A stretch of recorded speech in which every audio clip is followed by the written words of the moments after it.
This is MJ. I love Tokusatsu, and right now I want to talk about Kirameiger. Kiramagger? I think Kirameiger probably is the right pronunciation. There's a bunch of official news that's come out. There's an official Twitter. There's a website for this next season of Super Sentai. I haven't been watching Real Soldier. I heard it's really, really good, so I might just have to do that. But I am thinking about doing something different with Super Sentai in the future, akin to another writer cast. Somebody who enjoyed another writer cast suggested I do something, and I actually came up with album art already, so I'll probably do that soon. Anyway, for now I want to talk about this. I'm just going to read from Special Form 12, at Special Form 12 on Twitter. I do not know who they are, but yeah. They do a lot of cool tokusatsu, like fan. I don't want to say fan subbing directly, but they do a lot of translating stuff, and I like it. I appreciate the effort and the work, and they put all this stuff out here on Twitter. So I'm going to just read from their Twitter, whatever you call that, their thread, and then I'll go over my thoughts and feelings on the stuff. So the 44th Super Sentai series is also the most gorgeous. With a motif of jewels and vehicles, a shining new Sentai appears. Mashin Sentai Kirameiger starts with an episode 0. Ooh, that's exciting. On February 8th, 2020. Series premieres on March 8th, 9:30 a.m. on TV Asahi. The premise is, since ancient times, there are several stories east and west that include gems, from archaeological sites to treasure chests on pirate ships to infinity stones across the universe. These shining objects created by intense heat and pressure have always fascinated us. This unique Sentai series will implement a concept of gems that transform into vehicles. Jewelry equals vehicles equals machine. I don't know how close the Japanese word to jewelry sounds to machine, but I'm pretty sure machine is like machine. Anyway, the protagonists will bond with these machine and start an adventure that will accelerate their adrenaline to the maximum of its potential. Why do gems shine? Because of the light that refracts within it. Super Sentai have a variety of aspects that are simply unrivaled. Human drama, life-sized action, special effects from mecha and robots, a world view full of wonder and splendor with new casts. By taking the light emanating from these various aspects, a Sentai truly shines like a Sentai. Mashin Sentai Kirameiger aims to be the most shining Sentai ever, so please look forward to it with anticipation of what's to come. Toei producer Hideaki Sukada. So the producers are Chihiro Inoue, Hiroaka Shimakawa from TBS. We have Hideaki Sukada and Taku Mochizuki from Toei. And let's see, producers, it says Koichi Yada, and Akihiro Fukada from Toei Agency. Original work, it says Saburo Yatsude, which isn't that the collective name? Screenplay, Naruhisa Arakawa. That's kind of exciting. Isn't that the, someone forgive me, the adventure guy? The treasure guy? The, Operation Overdrive guy. I'm so sorry, guys. I'm a bad Sentai fan. I don't know what Operation Overdrive was originally called in Japanese. Was it Go Launcher? No, it wasn't Go Launcher. Don't be stupid. That was the car racing one that got turned into RPM. I don't know what it's called, but it's the adventure one with treasure and stuff, and they're treasure hunter type people. Anyway, let's see. Composer is Junichi Matsumoto, and the director is Kyohei Yamaguchi et al., which I don't know what that means. Action director will be Hirofumi Fukuzawa, and the special effects director will be Hiroshi Butsuda. Then there's an about section. The theme is people live and shine, witnessing heroes who shine full of powers. Visuals will incorporate shining in a way never before seen. 5 individuals are selected by mysterious gems as warriors to fight against an army trying to deprive people of hope and radiance. That sounds exciting to me. Furthermore, these Kiramei stones resonate with the warrior's will and can transform into giant vehicles known as machine.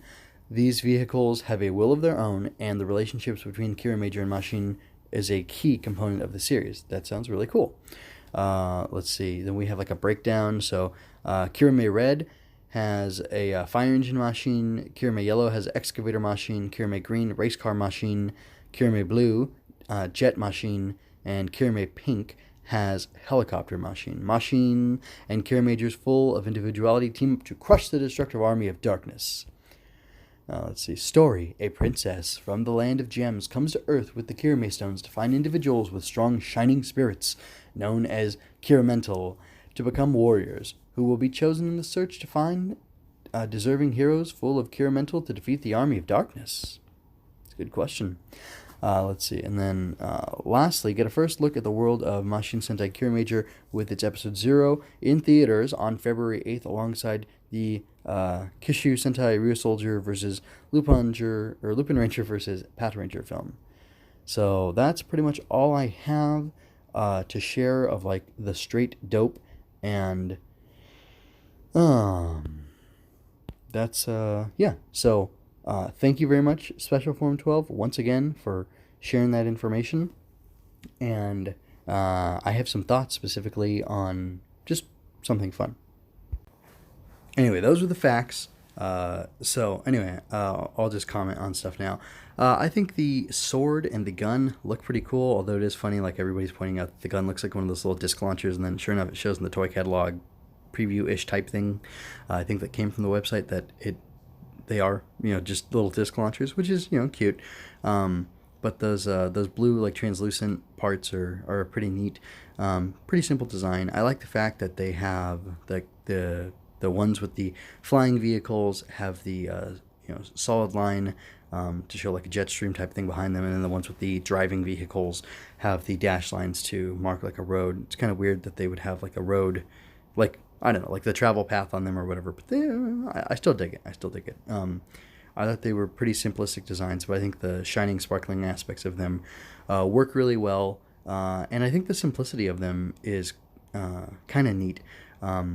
I like the little bits of metal that they have on them, the bands, like on their upper arm, on the bicep, and then at the ankle, and then like at the top of the boot, they have, silver bands too. The most fun element for me, though, is the fact that they all have seat belts. Like, if you look at their belt buckles, they look like seat belts. They kind of look, silly and oversimplified until you realize, like, oh, that's supposed to look like a seatbelt buckle coming together. And I think that's pretty clever, pretty cute. The only thing I would like better is if the two flyers, which are, pink and blue, if they would have had, like, an extra, like, shoulder harnesses coming down. But anytime I draw, like, a character who has any flight capabilities, I pretty much put them in one of those harnesses. So that might just be my my proclivities there.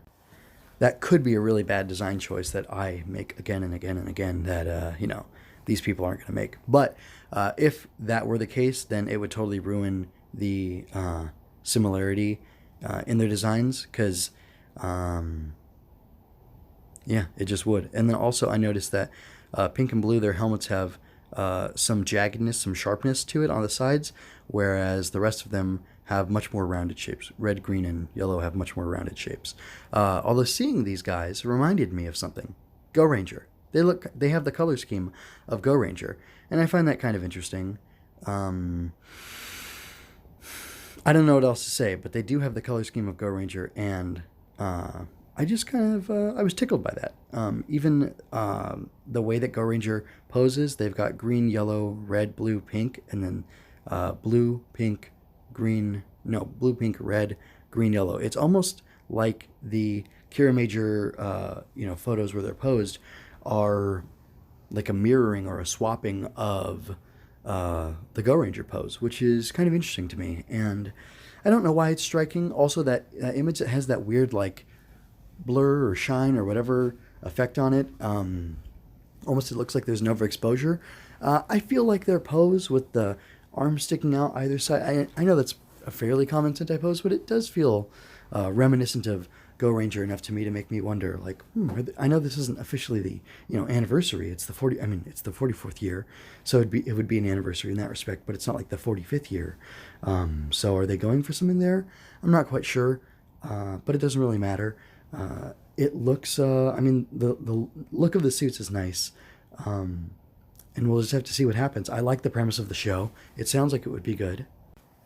I think as I'm getting older, I'm becoming more of a sap, so warriors of light fighting against, darkness that looks to take away people's hope and stuff like that appeals to me very much. Reminds me of Wizard, reminds me of my girls watched Glitter Force, both seasons that, Glitter Force, that's the adaptation of Precure, and those, basically had that idea and some of the scenarios in those shows were really great. You know, reminiscent of some stuff in Sailor Moon, but a little more Super Sentai-y. But like, you know, I think that could be fun. I mean, it sounds good to me anyway. Let's see. The only thing, I don't really have much else to say other than, you know, I'm willing to give this a shot. But like I said, I'll probably be moving towards covering Super Sentai. You might even want to say that I'll be sampling Super Sentai at some point, talking about the first 2 episodes of the Super Sentai that are available through Shout Factory, because I'd like to be as legit as possible. So yeah, you can look forward to that. If you enjoyed this, even though it was mostly dry, you know, news reading and a little bit of you know, opining, that'd be great. And if you know my work and you'd like to see me cover more Sentai, let me know. Because if I know that what people want, I can give them what they want. And I can only know what you want if you communicate with me. So go ahead and do that. Also, what do you think about the Kirameiger team? What do you think about the suits? What do you think about the Go Ranger, you know, potential connection? And yeah, are you looking forward to seeing this? Do you like the fact that the distinction in the suits is pretty simple, but you know, is it enough for you? And do you get a kick out of those belt buckle seatbelt thingies like I do? Just wondering. I might be the only one. Anyway, MJLT31 can be found on YouTube, iTunes, Google Play, and Stitcher. Check out mjmunoz.com for my other review series. I've got another writer cast where I sample Kamen Rider, all the Heisei writers from Kuga to 01. And then there's King of Hearts, Queen of Sorrows, where I talk about Mobile Fighter G Gundam. Then there's Going Ultra, where I talk about Ultraman. And there's Swinging Through Comics, which is actually also another channel where I review comic books. I basically crashed into going through Marvel Comics through history, starting with Captain America, then in the 62 with like the Fantastic Four, and moving on from there forward, picking up Spider-Man, X-Men, whatever. I'm in the early stages of my journey, but I'm doing it. Anyway, it's going to be an interesting ride, I think. Anyway, my writing projects are also over there at mjmunoz.com. If you love what I do and want to support me, my Coffee and Redbubble store, or accounts rather, have you covered. Relevant links below. If you had a good time, like, share, and leave a comment. Subscribe and ring that bell to stay current on weekly 01 reviews. And remember, you don't have to shout henshin to be a hero. Of course, you'll also find little things like this as I feel it's time to cover different things.